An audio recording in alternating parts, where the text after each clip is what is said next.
Tinawag na katawa-tawa ng Malacanang ang pahayag ng depensa na hindi naman umano direktang tinukoy si Pangulong Ferdinand R. Marcos Jr. sa naging pagbabanta ni Vice President Sara Duterte. Yan ang report ni Kenneth Pasyente.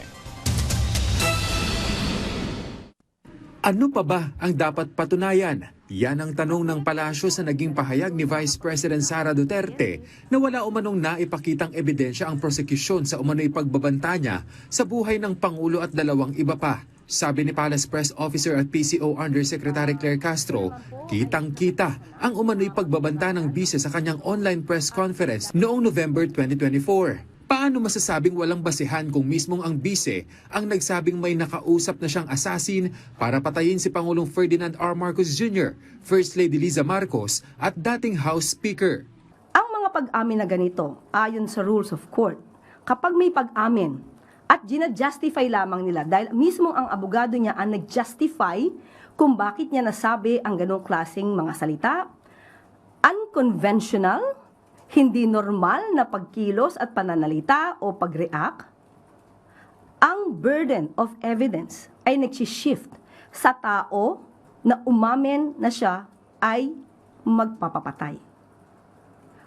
Ang prosecution sa totoo lamang ay hindi na dapat magbigay pa ng additional evidence dahil ang pag-amin na ito ay nanggaling mismo sa Vice Presidente. Dapat sila magpatunay ng justifiable reasons nila kung bakit nila ito, or rather, bakit niya ito ginawa at sinabi.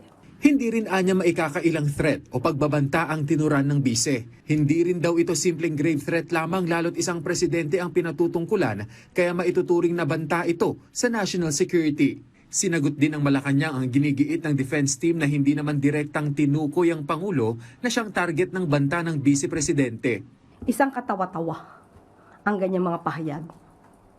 Unang-una, hindi ito lihim. Lahat ng tao halos nakapanood. Hindi lang sa Pilipinas, kundi sa buong mundo. Ang grave threats, alam ng bawat Pilipino, ay nakukonsummate kapag yung taong binantaan ay nalaman ito. Ito ay live stream.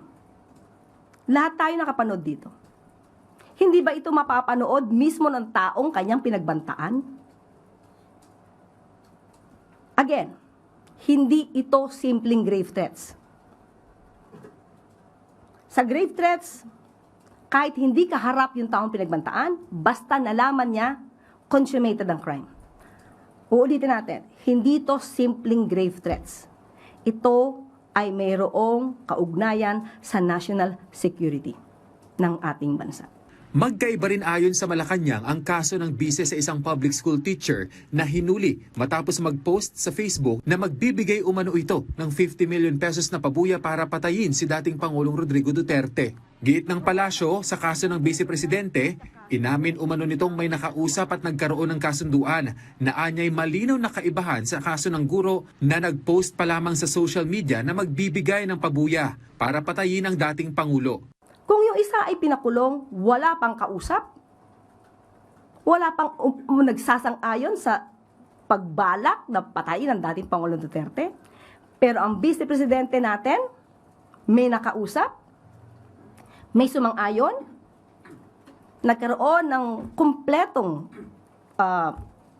agreement, at ngayon ay ipagtatanggol ng ibang mga senador. Dapat ang katotohanan ang lumabas dito, ang katotohanan para sa taong bayan. Huwag natin palabuin ang kwento para lang magligtas ng sinuman. Katotohanan ang nais ng mga kababayan natin dito. Kenneth Pasyente para sa Bayan.